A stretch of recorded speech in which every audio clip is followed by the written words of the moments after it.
Library secrets revealed. I always thought libraries were safe havens, places where stories came to life in the most comforting way.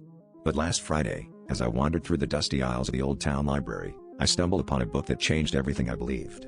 It was tucked away in a forgotten corner, its leather cover cracked with age. What caught my eye wasn't the faded gold lettering of its title, but the fact that my name was inscribed inside.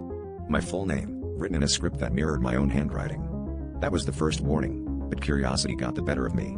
Little did I know, this book would reveal secrets about my life that I'd never shared with anyone. As I flipped through the pages, my heart pounded with each story I read.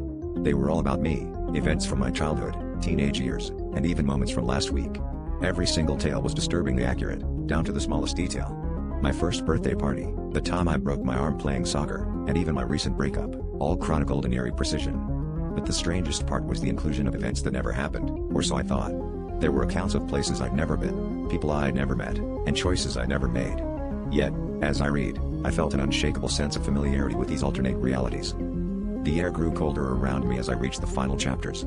They spoke of future events, ones that hadn't happened yet. An impending accident, a betrayal by someone close, and a decision that would change everything. I wanted to close the book, but something compelled me to read on.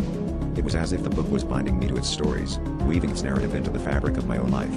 I couldn't escape the growing dread that these were not just stories but predictions, or perhaps even a blueprint of a life I was meant to live.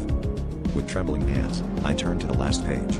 There, in the same familiar handwriting, was a date accompanied by a single, chilling sentence: "This is where it ends." That date was today. The library's dim lights flickered, casting long shadows that danced ominously around me. Panic set in as I realized I was no longer alone in the aisle. A cold breath whispered against my ear, echoing the words I had just read.